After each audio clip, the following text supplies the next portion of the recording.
qui nous accorde toujours cette grâce de pouvoir communiquer sa parole au peuple du Seigneur. Amen. Amen. Avant que je ne puisse lire les versets qui sont prévus dans notre prédication, je voudrais transmettre les salutations de nos frères et sœurs. J'étais absent pendant 3 semaines. J'étais dans les Grands Lacs et voilà, donc partout où je suis passé, les frères et sœurs ont demandé que je puisse transmettre les salutations à l'église quand je serai rentré. Est-ce que nous recevons ces salutations au nom de notre Seigneur Jésus-Christ? Nous pouvons acclamer pour le Seigneur. Que Dieu soit loué. Nous allons lire la parole du Seigneur dans Ésaïe chapitre 61. Ceux qui lisent régulièrement la parole du Seigneur connaissent bien ces versets. Ésaïe chapitre 61, du 1er au 9e verset. Et Luc chapitre 4, verset 16 à 27. Ésaïe chapitre 61, du 1er au 9e verset. Et Luc chapitre 4, du 16e au 27e verset.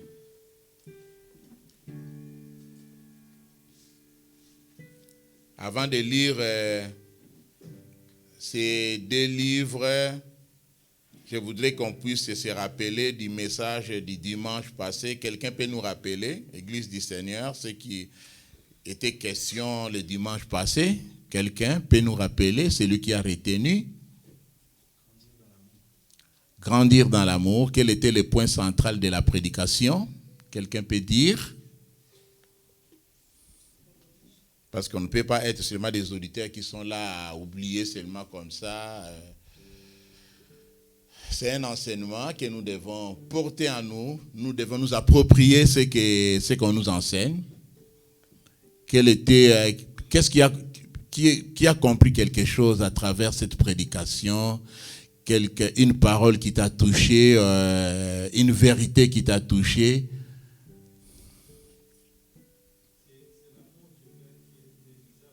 Pardon? Oui.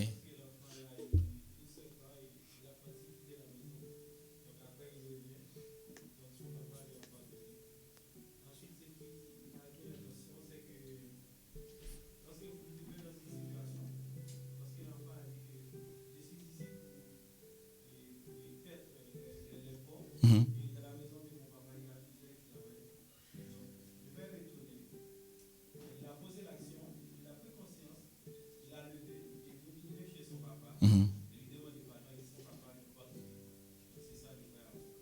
Ok, le vrai amour. Le vrai amour du Père. Amen. Quelqu'un avait retenu notre vérité?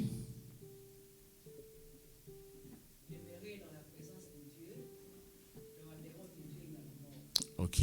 Demeurer dans la présence de Dieu. En dehors de Dieu, il n'y a pas de vie, il y a la mort. Et enfin, j'ai mis un doigt là-bas qui s'est levé. Oui. La même chose. Quelqu'un aussi d'autre? Quelqu'un d'autre a retenu quelque chose? Dans les autres, vous n'avez rien retenu. Ou bien... Voilà. Gloire au Seigneur. C'est quand même important de retenir ce que nous apprenons. Parce que nous sommes dans une école et quand nous apprenons quelque chose, c'est important que nous puissions le retenir. Amen. Nous allons lire cette parole dans Ésaïe chapitre 61 du 1er au 9e verset. L'Esprit du Seigneur, l'Éternel, est sur moi, car l'Éternel m'a oint pour porter de bonnes nouvelles aux malheureux. Il m'a envoyé pour guérir ceux qui ont le cœur brisé, pour proclamer aux captifs la liberté et aux prisonniers la délivrance, pour publier une année de grâce de l'Éternel et un jour de vengeance de notre Dieu, pour consoler tous les affligés, pour accorder aux affligés de Sion, pour leur donner un diadème au lieu de la cendre, une huile de joie au lieu du deuil, un vêtement de louange au lieu d'un esprit abattu, afin qu'on les appelle des térébintes de la justice, une plantation de l'Éternel pour servir à sa gloire. Ils rebâtiront sur d'anciennes ruines, ils relèveront d'antiques décombres, ils renouvelleront des villes ravagées, dévastées depuis longtemps. Des étrangers seront là et feront paître vos troupeaux. Des fils de l'étranger seront vos laboureurs et vos vignerons. Mais vous, on vous appellera sacrificateurs de l'Éternel.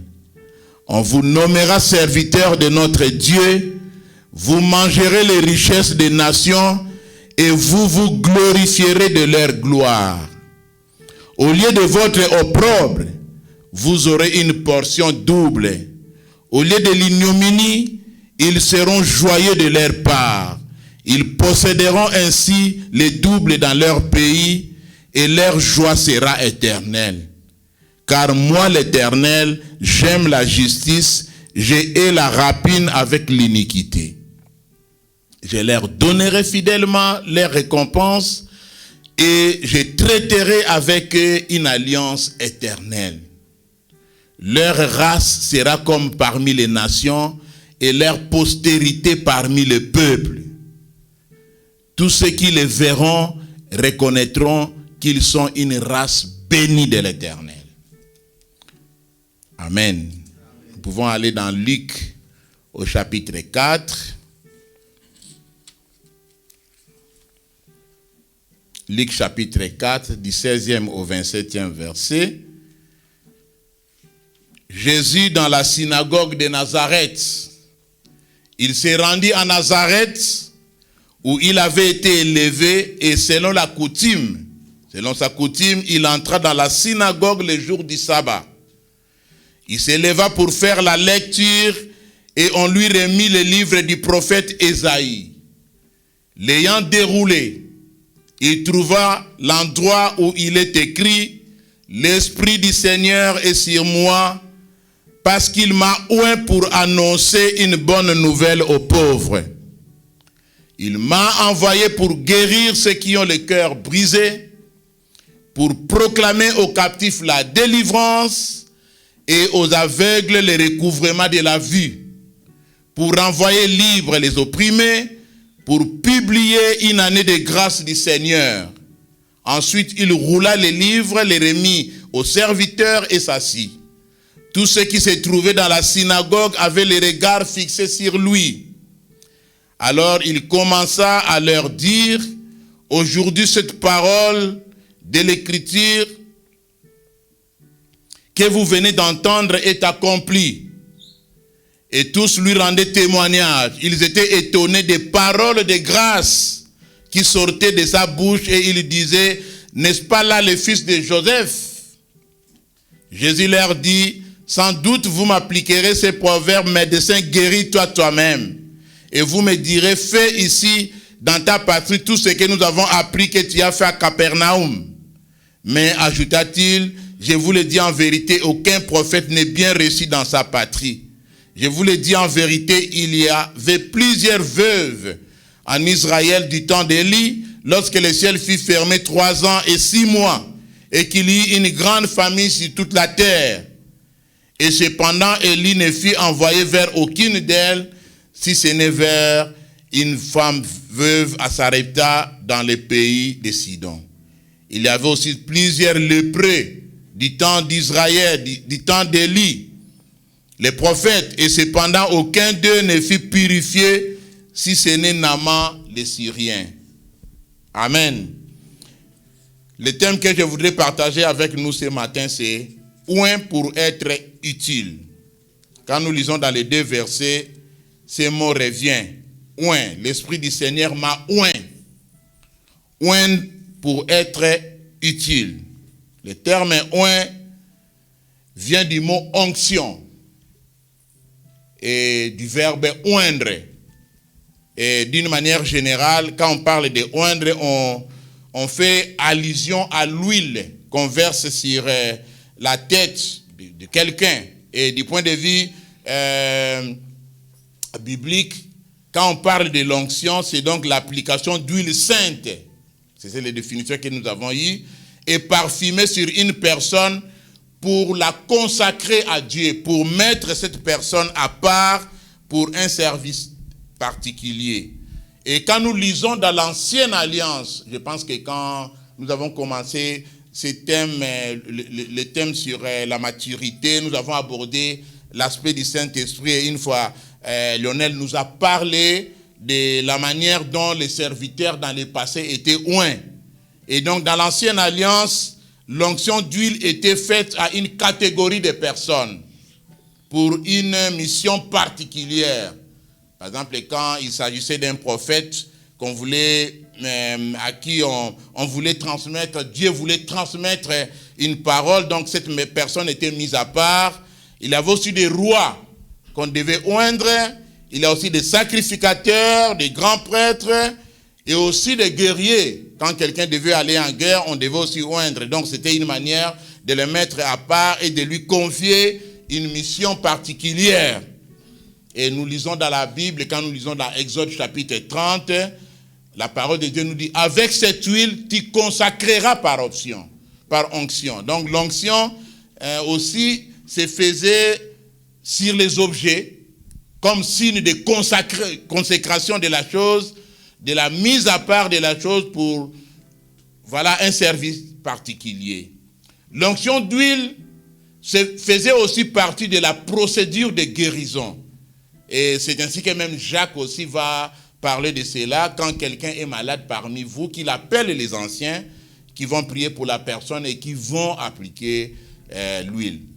Alors la question que nous nous posons aujourd'hui, l'onction d'huile est-elle d'actualité aujourd'hui? Moi je peux dire ça c'est moi, oui. Selon la conviction que vous avez, selon comment Dieu va vous conduire par rapport à cela. Mais là où je ne suis pas d'accord, c'est d'aller chercher l'huile, quitter ici, d'aller chercher l'huile en France, par exemple.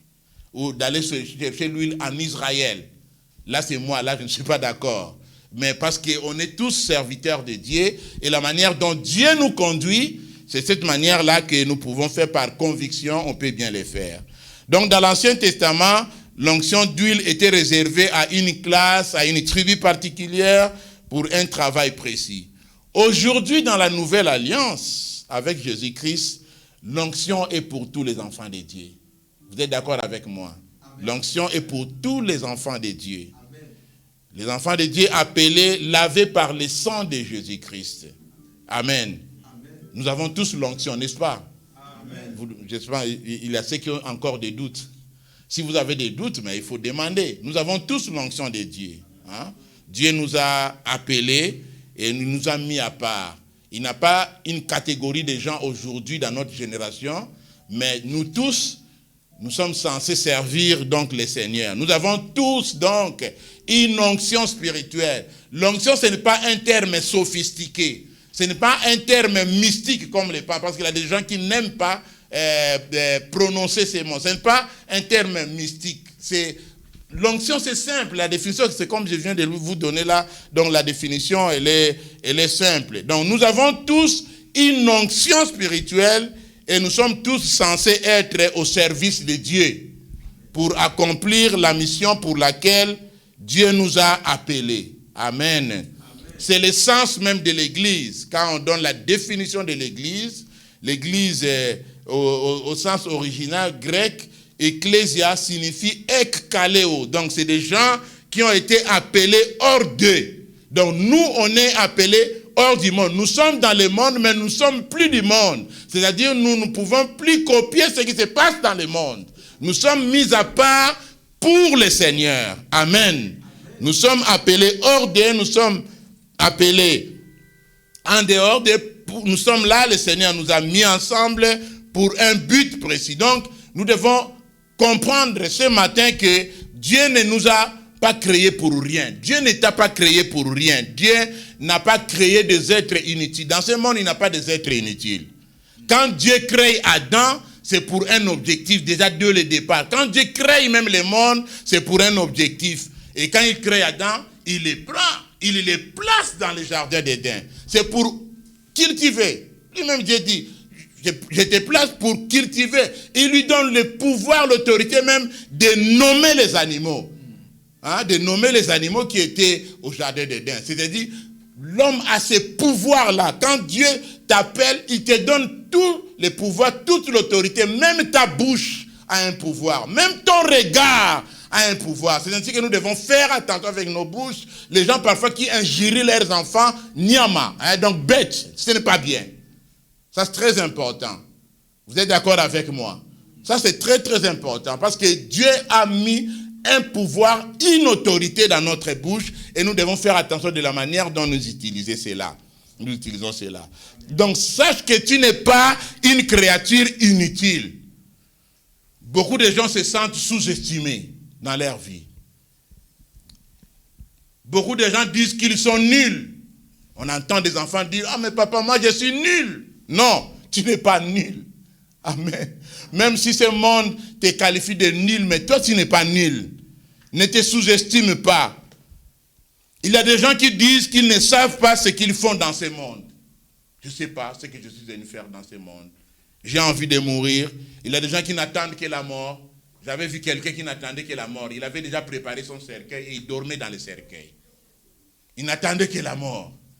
On n'est pas des êtres inutiles.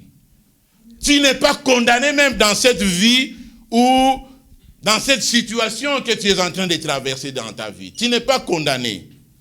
Le projet de Dieu, ce n'est pas que tu vives dans cette vie de condamnation. Dieu n'est pas le Dieu de condamnation. Et le monde ne peut pas non plus te condamner. Amen. Tu n'es pas condamné de vivre une certaine vie ou à une certaine vie. C'est ainsi que nous verrons plus loin ce qui était le centre, le cœur du ministère de notre Seigneur Jésus-Christ. Sache que tu as du prix aux yeux de Dieu. C'est-à-dire que tu as de la valeur aux yeux de Dieu. Amen. Et Dieu t'a créé pour une vie de célébration et non une vie de deuil. Il y a des gens qui nous disent, pasteur, moi chaque jour je ne fais que pleurer. Non, Dieu ne t'a pas appelé pour cela. Dieu t'a appelé pour une vie de célébration, pour une vie de joie. Il y a des femmes qui disent comme ça, moi chaque jour je ne fais que pleurer. Je ne fais que pleurer et ce n'est pas bien. Tout ce que Dieu a créé est utile, que ce soit l'homme, que ce soit la femme, même les animaux que nous voyons, les plantes que nous voyons, tout ça, c'est important devant Dieu. Amen. Ça participe à l'équilibre même du monde. Amen. Amen. Mais l'homme, c'est une créature particulière. Nous sommes une créature particulière parce que nulle part dans la Bible, on nous dit que voilà, Dieu créa les singes à son image. Il créa seulement l'homme à son image. Il créa l'homme à sa ressemblance. Amen. Alors, je peux dire que celui qui est en face de moi, c'est un petit Dieu. À louer Dieu. C'est un petit Dieu. Parce qu'il est créé à l'image de Dieu. Donc, du coup, quand je vois l'autre en face de moi, directement, ma conception de voir mon frère change. Je dois l'aimer. Je dois le respecter. Amen. Et Dieu nous a créés à son image. Dieu l'a fait pour un but. Le but de Dieu en nous créant, il veut que nous puissions être à lui appartenir. Quand Dieu nous crée, c'est pour lui appartenir. C'est ça le but. Pour être utile à lui et utilisable par lui. Ça c'est très important. Être à lui, être utile à lui et utilisable par lui. Et nous allons entrer dans les deux textes que nous venons de lire. Et nous voyons ici, Jésus va lire dans le Nouveau Testament, va lire un texte, le texte d'Ésaïe 61, qui annonce l'œuvre du serviteur de l'Éternel. Il entre dans les temples, on lui donne un rouleau et quand il l'ouvre, donc voilà, il tombe là. Ce n'était pas un hasard, mais il savait ce qu'il faisait. Donc ici, le prophète Ésaïe, déjà 7 siècles avant Jésus-Christ, parlait déjà d'un personnage qui viendrait apporter la délivrance à son peuple. 7 siècles avant. Donc en fait, quand il lisait ces versets, c'est de lui-même dont il était question. Il parlait de lui-même. Vous savez, en Israël, la relation d'Israël avec Dieu, c'était toujours une relation pas au beau fixe. Il avait toujours des problèmes, des couacs, toujours des relations. Et dans l'alliance qu'ils avaient fait, si vous désobéissez, le Seigneur va permettre la déportation. Et Israël, en ce moment ici, est en déportation pendant 70 ans. Mais Dieu se rappelle de son alliance parce qu'il ne trahit jamais son alliance. Dieu n'oublie jamais son alliance. Il n'oublie jamais sa parole. Donc, quand il se rappelle de son alliance, il met cette parole dans la bouche de son serviteur Ésaïe, de son prophète Ésaïe, pour montrer qu'il y aura un serviteur qui viendrait pour délivrer Israël de la déportation. Amen. Et vous savez, la déportation, c'était quoi? Quand l'ennemi devait déporter les enfants d'Israël, ce n'était pas seulement les gens qui étaient pris en esclavagisme, mais il y avait tout ce qu'ils avaient, les enfants, les esclaves, même les temples étaient détruits. C'était ça vraiment la déportation. Donc l'ennemi ne laissait rien. C'est comme aujourd'hui, quand l'ennemi nous visite, il ne laisse rien dans notre vie. C'est ainsi que nous devons toujours faire attention par rapport à certaines décisions de péché que nous prenons dans notre vie. Et ce qui nous concerne ce matin est que toi et moi, comme je le disais, nous ne sommes pas inutiles, nous avons une mission. À l'instar de Jésus-Christ, nous avons une feuille de route. Quand on parle d'une feuille de route, vous connaissez, c'est quoi la feuille de route? Quelqu'un peut me dire, qu'est-ce que signifie feuille de route? Alors, tu peux m'expliquer, c'est quoi la feuille de route quand on parle de la feuille de route? C'est une planification qu'on doit suivre. Ça décrit les objectifs. Ok. Toutes les missions à... Ok. Et Jésus avait cette feuille de route et nous aussi, nous avons une feuille de route dans notre vie. Du fait que notre vie n'est pas un hasard, Dieu nous a créés et il a mis devant nous une feuille de route. Parce que nous ne sommes pas les fruits du hasard. Nous ne sommes pas les fruits d'un accident. Donc, chacun de nous a une feuille de route dans sa vie. A une mission. Même quand Jésus a réuni ses disciples, avant qu'il ne les quitte, il leur a tracé une feuille de route. Allez, faites de toutes les nations mes disciples, les baptisant au nom du Père. Ce que je voudrais faire comprendre à nous tous ce matin, ne nous écartons pas de notre feuille de route, tant que nous vivons dans ce monde. Amen. Amen. Tu as quitté l'Afrique pour venir ici, tu as une feuille de route. Amen. Ne pense pas que non, Dieu qui t'a pris de l'Afrique pour venir ici, c'est un parpire, un hasard. Tu as une feuille de route dans ta vie. Amen. Et nous ne nous écartons pas de notre feuille de route tant que nous sommes dans cette vie, tant que nous vivons. Derrière une âme, nous devons savoir que Dieu a toujours un plan. Même derrière un enfant qui vient dans ce monde, Dieu a un plan. Amen. Amen. Je dis toujours aux couples qui se disputent les enfants, laissez ces enfants, ils sont les enfants de Dieu, ils ne sont pas vos enfants. On va des couples comme ça, papa et maman se disputent les enfants. Hey, laissez les enfants. Laissez les enfants, ces enfants appartiennent à Dieu et Dieu a un plan pour leur vie. Ce n'est pas vous les parents qui allez tracer les plans pour ces enfants, c'est Dieu qui a un projet, un programme pour ses enfants. Et donc, quand nous venons dans ce monde, nous ne nous appartenons plus, mais nous appartenons à notre Dieu. Nous appartenons à Jésus-Christ et Dieu peut faire de nous ce qu'il veut. Dans le texte que nous venons de lire, la mission de Jésus-Christ est mentionnée en 5 points. La feuille de route. La feuille de route de Jésus-Christ.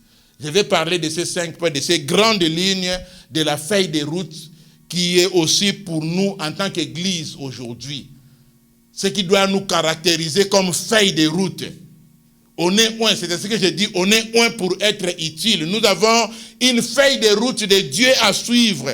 Nous sommes mis à part pour un objectif. Dieu ne peut pas être un Dieu qui crée une créature et il ne fixe pas des objectifs. Parce que notre Dieu lui-même, il est le Dieu des objectifs. Il est le Dieu des résultats. Amen. Nous voyons dans l'histoire de la création, Lui-même, Dieu s'est fixé un agenda. Les premiers jours, il va créer ceci. Il trouve que c'est bon. Le deuxième jour, lisez bien dans la Bible, dans le livre de Genève. Le deuxième jour, il crée ceci. Dieu trouva que bon. La Bible nous parle même, le septième jour, il va même se reposer. Quel agenda! Amen. Amen. Quel agenda! Mais toi, tu marches sans agenda. Mais Dieu qui t'a créé, il a son agenda. On est loin pour être utile. Les services aujourd'hui, donc nous devons comprendre que n'est pas seulement pour les pasteurs ou les diacres, je ne sais pas pour les secrétaires, mais pour chacun de nous. Nous avons une feuille de route dans ce monde. Et nous voyons ici la première des choses, le premier point qui figure sur la feuille de route de notre Seigneur Jésus-Christ, qui doit aussi être au centre de notre feuille de route.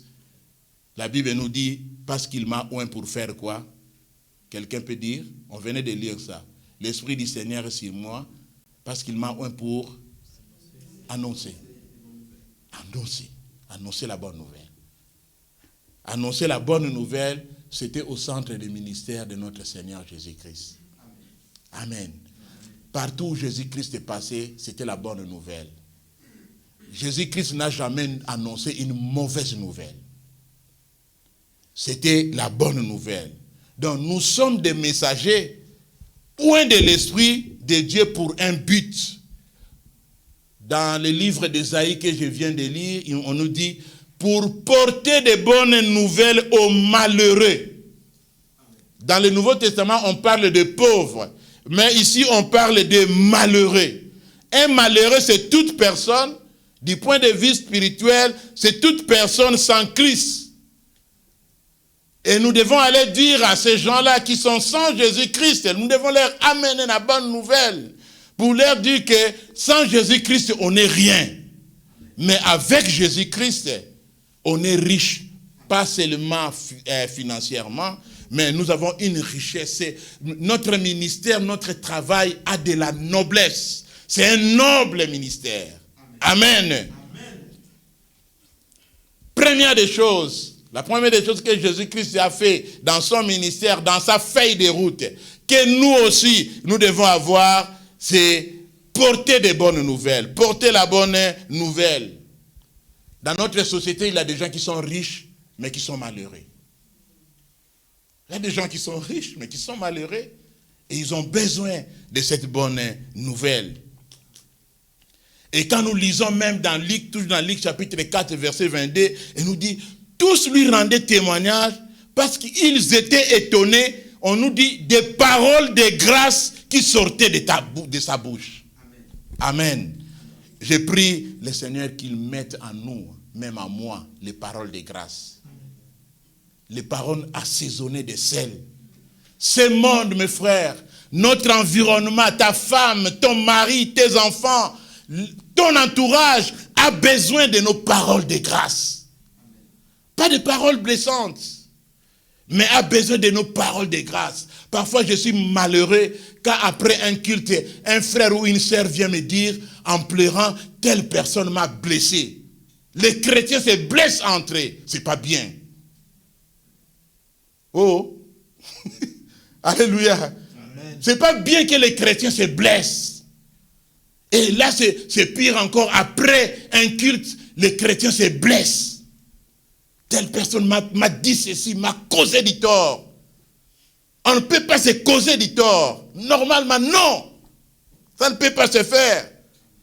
Nous voyons dans le ministère de Jésus-Christ, de sa naissance jusqu'à sa résurrection, c'était une vie de bonnes nouvelles.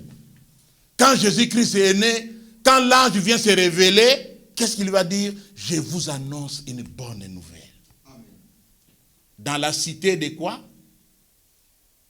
Vous qui lisez la Bible, non? Vous avez oublié ce que l'ange avait dit. N'ouvrez pas mais dans la tête. Qu'est-ce que l'ange avait dit? Je vous annonce une bonne nouvelle, c'est que dans la cité de David est né un sauveur. Le sauveur de l'humanité. Amen. Amen. Même sur la croix, Jésus-Christ est en train de souffrir. en train de les crucifier. La bonne nouvelle, Père, pardonne-leur, car ils ne savent pas ce qu'ils font. Est-ce que tu peux prononcer une parole comme ça, quelqu'un qui t'a causé du tort, tu es en train de souffrir, de pleurer, et tu dis, ah papa, pardonne-lui. Souvent on dit, je vais venger. Moi aussi je vais venger, il verra. Mais si la croix, c'était une bonne nouvelle. À la résurrection, Jésus ressuscité, les disciples paniqués, aux abois, en débandade. Jésus-Christ se révèle, il dit, la paix soit avec vous. Il rassure même ses disciples. Alléluia. Amen. Là, c'est ce que je voulais dire, mes frères et sœurs. Nous, en tant qu'Église, l'Église doit apporter la joie. Alléluia. Amen. Nous devons apporter le sourire à ces mondes. C'est seulement Jésus-Christ, l'Église, qui peut apporter la paix, la dignité. Partout où Jésus est passé, il a apporté la joie. Il a apporté le sourire. Il a apporté la paix. Amen. Amen. Notre comportement doit être une bonne nouvelle. Alléluia. Amen. Notre comportement, même si les gens, tu ne parles pas, tu ne prêches pas, mais ton comportement doit être une bonne nouvelle. N'avons-nous pas entendu des gens dire, ah, quand je vois cette sœur-là, je suis vraiment content. Quand je vois ce papa-là, je suis vraiment content. Quand je vois cet enfant-là, je suis vraiment content. Seulement à travers un comportement. Que ton comportement ne soit pas une mauvaise nouvelle. Il y a des gens dans les communautés, les gens ne peuvent pas les approcher parce qu'ils sont eux-mêmes des mauvaises nouvelles. Donc quand vous l'approchez, elle est vraiment une mauvaise nouvelle. Non, ne sois pas une mauvaise nouvelle. Sois une bonne nouvelle, même en parole. Amen. Même en parole. Même quand nous vivons en communauté, en groupe, ça doit nous apporter de la joie. Amen. Quand on est en groupe comme ça, on doit être dans la joie. C'est ainsi que les psautiers disaient, je suis dans la joie quand on me dit, allons dans la maison de l'Éternel. Quelqu'un qui vient à l'église fâché, non, non. Interdiction formelle d'être fâché dans la maison de Dieu. Je suis dans la joie. Même avant de venir au culte, on doit être dans la joie. Pourquoi vous vous disputez même avant de venir à l'église? Non, il faut être dans la joie. Alléluia. Amen. Donc la première chose, la feuille de route de Jésus-Christ, c'était quoi? La première chose, c'était quoi? Qu'est-ce qui était au centre? Je viens de parler de quoi? Annoncer la bonne nouvelle. Annoncer la bonne nouvelle. La deuxième chose qui était au centre du ministère, la feuille de route que nous aussi nous devons avoir, qui était au centre du ministère de notre Seigneur Jésus-Christ, la guérison. Il allait de lieu en lieu guérissant les malades. On nous dit de lieu en lieu guérissant les malades. Et la Bible nous dit qu'il a guéri toute maladie, c'est-à-dire aucune maladie n'a résisté. Amen. Amen. Au devant de notre Seigneur Jésus-Christ, que ce soit dans les domaines spirituels, moral, social, physique, aucune maladie n'a résisté devant lui. Amen. Je ne sais pas si vous connaissez l'histoire du fou de Génézareth. La Bible nous dit que même au niveau de son entourage, de sa famille, ils étaient incapables de le maîtriser, de le dompter. Donc il avait même perdu son sens. Donc quand on lui donnait les habits, il n'avait même pas besoin des habits. Vous voyez à quel niveau cette personne est arrivée. Mais quand Jésus-Christ l'a pris, il a eu sa guérison et spirituelle et physique. La Bible nous dit que quand les gens les voyaient, ils étaient étonnés. Il s'est accroché à Jésus-Christ. Alléluia. C'est ainsi qu'ici, il dit, Jésus-Christ dit, il m'a envoyé pour guérir ceux qui ont le cœur brisé. Amen. Alléluia. Amen. La guérison au centre de notre ministère, ça doit être au centre. Ça doit être le souci pour nous les chrétiens, pas seulement pour les pasteurs, mais pour nous. Quand on voit que quelqu'un en face de nous, une créature de Dieu, l'image de Dieu, est en train de souffrir, on n'est pas à l'aise. On doit faire quelque chose. Il m'a envoyé pour guérir ceux qui ont les cœurs brisés, c'est-à-dire les cœurs meurtris. Ces gens sont au milieu de nous. Des gens qui ont des cœurs qui saignent. Des cœurs qui n'ont jamais accepté une situation dans leur vie. Des cœurs qui n'ont jamais même pardonné. On a entendu même des chrétiens dire, je ne lui pardonnerai jamais. C'est qu'il a quelque chose. Je ne lui pardonnerai jamais, pasteur. Jusqu'à ce que Jésus viendra. Quand Jésus viendra, il ne te prendra pas. Il y a des gens qui disent ça. Jusqu'à ce que Jésus viendra, je ne le pardonnerai jamais. Ce qu'il m'a fait là. Non, non, non. Des gens qui n'ont jamais accepté des situations, n'ont jamais pardonné. Des gens qui n'ont jamais oublié. Mais je voudrais vous dire ce matin que Jésus est capable de te traiter, de te soigner par rapport à cette maladie qui te ronge dans ton cœur meurtri. Amen. Et dans notre feuille de route, comme des oins, nous avons la responsabilité d'aider des gens pareils au milieu de nous. Amen. Des gens pareils au milieu de nous. Ils ont besoin d'être guéris, ils ont besoin d'être écoutés. Dans ma mission, j'avais trouvé un groupe de jeunes filles qu'on appelle des groupes de parole que nous soutenons. Des groupes de parole, c'est-à-dire ce sont des jeunes filles mères qui sont rejetées par leur famille et voilà, qui sont récupérées, qui se retrouvent. J'ai écouté un témoignage d'une fille qui a dit, j'étais vraiment rejetée par ma famille parce que voilà, pour mes parents, c'était vraiment un péché qu'ils ne pouvaient pas pardonner. Mais mes sœurs ici, elles m'ont appelé, venez avec nous. Et quand je suis allé avec elles, elles m'ont écouté. Écoutez, elle a dit seulement, elles m'ont écouté. Dans ce village, personne ne m'a écouté. Combien de gens qui veulent être écoutés, mais ne sont pas écoutés? Au contraire, ils sont rejetés quand ils parlent. Non, c'est faux, on rejette. Non, il faut écouter. Alléluia. Et quand elles m'ont écouté, ça m'a donné l'espoir de vivre. Alléluia. Ça m'a donné l'espoir de vivre et j'ai intégré le groupe. Elle a connu une guérison. Ça c'était la deuxième chose qui était au centre du ministère de notre Seigneur Jésus-Christ, la guérison. Troisième chose qui était au centre du ministère de notre Seigneur Jésus-Christ, la délivrance.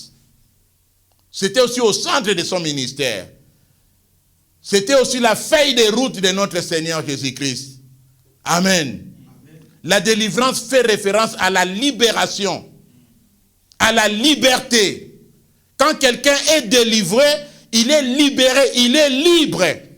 Amen. C'est ainsi qu'il dit pour proclamer aux captifs la délivrance. Quid des gens qui sont encore prisonniers, des gens qui sont encore prisonniers de leur vie passée. Des gens qui sont encore prisonniers de la culpabilité. Quand tu continues à confesser un péché 5 fois, 10 fois, tu es encore culpabilisé. Tu as besoin de la délivrance. Des personnes qui pensent qu'ils ont été abusés, détruites, et qu'il est difficile. Il y a des gens comme ça qui disent, il est difficile pour moi de refaire les choses. Pasteur, je vis dans le désespoir. Il est difficile pour moi de refaire la vie. Un jour, je dois venger.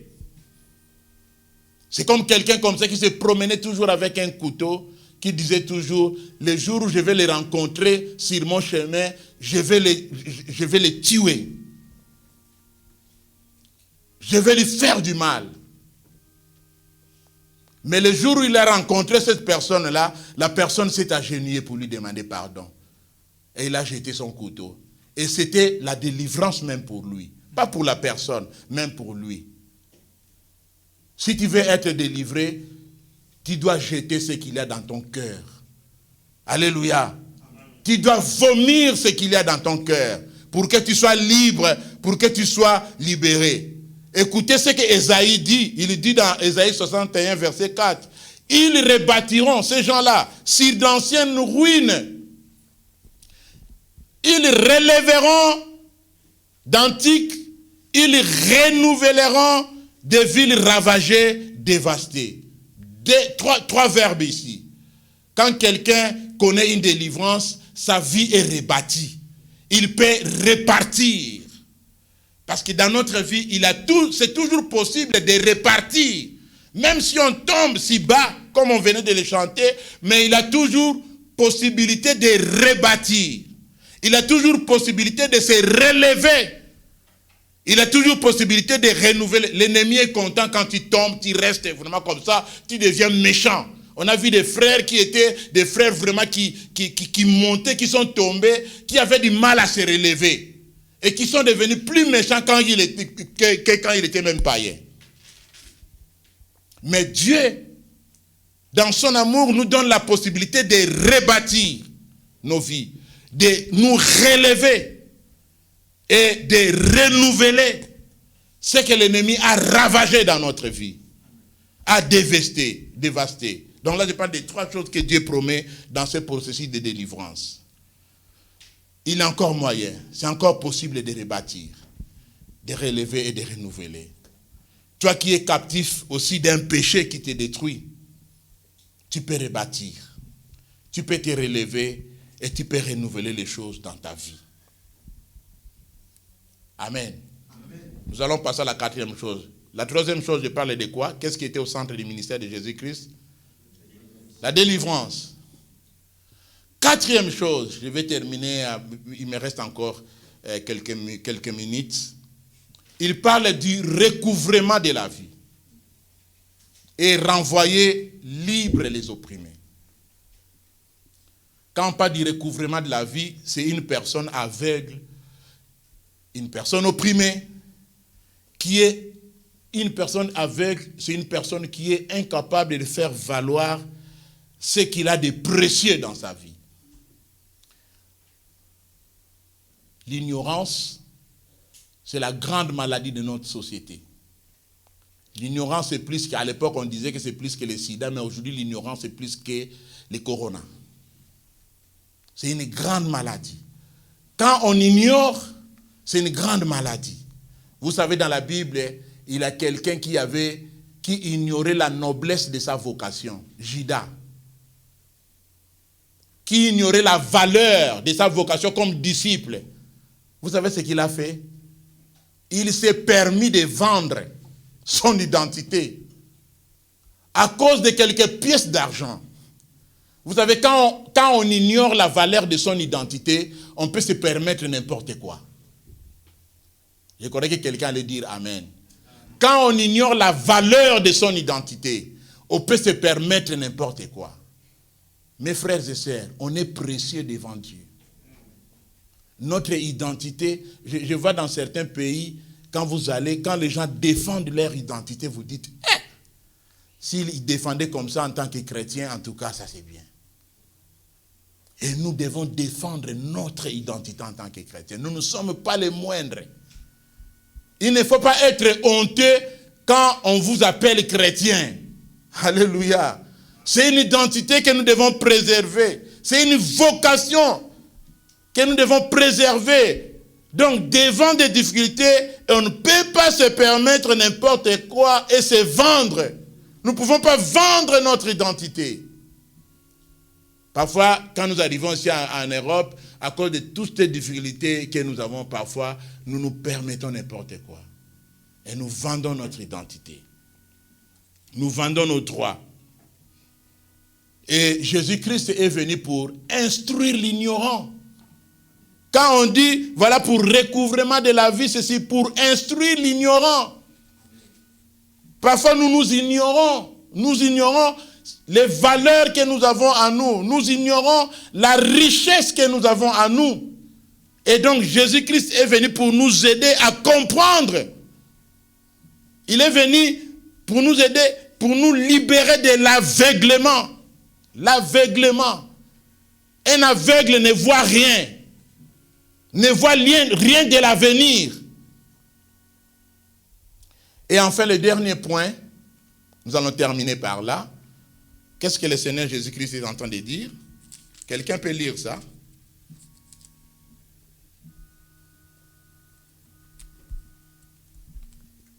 Au point 19, au verset 19, Luc chapitre 4, verset 19 à la fin, la dernière phrase c'est quoi? Pour publier, Jésus-Christ est venu publier une année de grâce.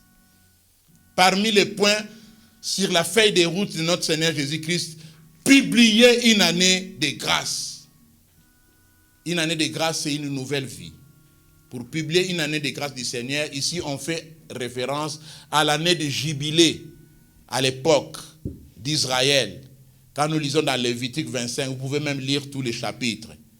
L'année de jubilé, c'était une année exceptionnelle. C'est-à-dire quand Jésus-Christ dit que je suis venu pour publier une année de grâce, ça sera une année exceptionnelle pour toi. Je ne sais pas comment. Comme on est dans son projet, dans ce plan, lui-même il sait comment il le fera. Mais pour Israël, l'année de jubilé, c'était quoi? C'est-à-dire 49 ans après, la 50e année, c'était une année spéciale. C'était une année de libération. On devait, dans tous les pays, on devait proclamer la liberté. Donc, toute personne qui était prisonnière devait être libre. La 50e année. Amen. Donc, l'année de grâce peut aussi être pour toi une année de libération. Alléluia. Par rapport à un péché. Par rapport à une situation. Par rapport à un lien dans ta vie. Quand tu te débarrasses de ce lien-là, c'est une année de grâce. C'est une nouvelle année qui commence dans ta vie. La 50e année, c'était une année spéciale.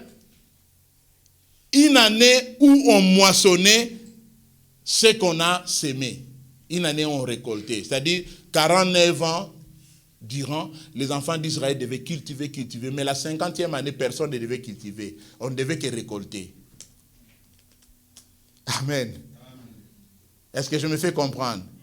Donc l'année de grâce pour toi peut être aussi récolter ce que tu as sémé pour le Seigneur. Amen. Alléluia. Amen. Récolter ce que tu as fait pour le Seigneur. C'est ainsi que la Bible nous dit, celui qui sème peu, moissonnera peu. Mais celui qui sème beaucoup, moissonnera beaucoup. Amen. Jésus-Christ est venu pour proclamer, pour publier. Il est venu avec le ministère de la publication. Et nous aussi, en tant qu'Église, nous avons le rôle de publier. Une année, on devait moissonner. C'était aussi le moment où Dieu devait visiter son peuple. Et faire ce qu'il voulait faire dans la vie de son peuple. Et ce que j'ai trouvé de merveilleux dans cette parole, il nous dit la 50e année, il met le prochain au centre. Tu ne léseras pas ton prochain. Et tu craindras Dieu. Tu ne léseras pas ton prochain. Et tu craindras Dieu. Mes frères et sœurs, la publication, le ministère de publication. À part le ministère dont parle la Bible, il a aussi le ministère de publication.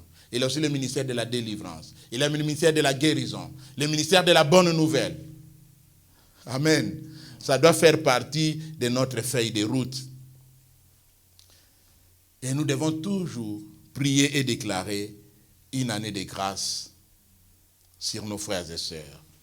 Je vais terminer par ces versets dans Ésaïe chapitre 65, verset 25.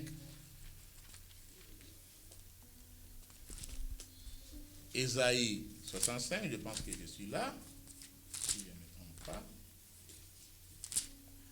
Ésaïe 65.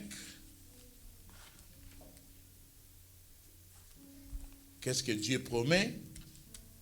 Toujours nous sommes dans les livres d'Ésaïe parce que les livres d'Ésaïe, c'est vraiment, c'est un livre qui est venu rassurer. C'est un prophète qui est venu rassurer les enfants d'Israël par rapport à leur situation.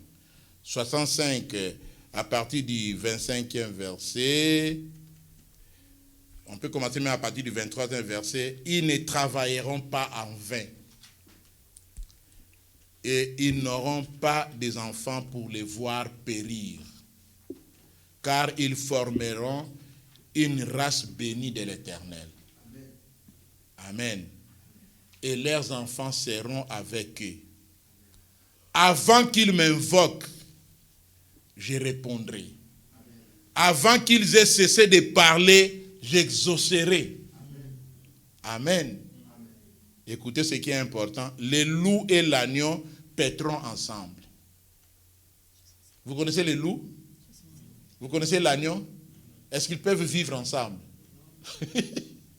Mais là, Dieu nous montre une image où du peuple, des enfants de Dieu qui peuvent être ensemble. Les lions comme les bœufs.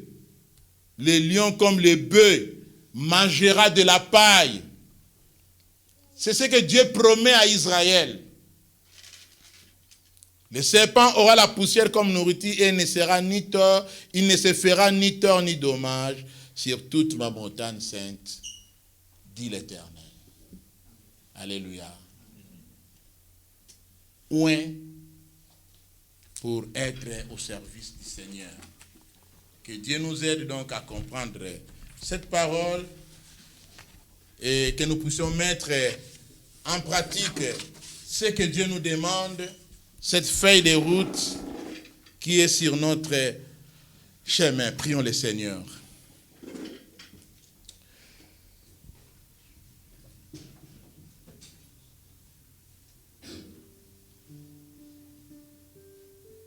Seigneur notre Dieu, merci pour ta parole, Seigneur, de ce matin. Tu ne cesses de nous parler, tu ne cesses de nous enseigner. Merci, Seigneur, de nous rappeler ce matin que tu nous as oints. Tu nous as oints, Seigneur, pour toi seul, Seigneur. Tu nous as oints, Seigneur, notre Dieu, pour être utile. Utile, Seigneur, pour toi, pour ton œuvre, Seigneur, notre Dieu. Merci pour cette feuille de route que tu traces devant nous. Merci, Père éternel, pour tout. Et bien-aimé, je voudrais que tu pries. J'ai parlé, Seigneur, de 5 points qui doivent constituer notre feuille de route. Demande à Dieu, Seigneur, pour cette vocation, Seigneur, que tu m'as donnée, Seigneur. Tu m'as appelé pour être porteur d'une bonne nouvelle. Tu m'as appelé pour être l'instrument que tu vas utiliser pour la guérison. Pour être cet instrument que tu vas utiliser pour la délivrance, pour la libération. Pour être cet instrument qui va proclamer une année de grâce autour de moi, dans ma famille, dans ma vie. Je te prie de prier à la lumière de cette parole, de ces 5 points que nous venons de partager ce matin. Que cela soit au centre de ta vie et que Dieu t'aide à pouvoir réaliser cette feuille de route, ces plans qu'il a pour toi. Je voudrais que chacun puisse prier, si pas à haute voix, mais au-dedans aussi de ton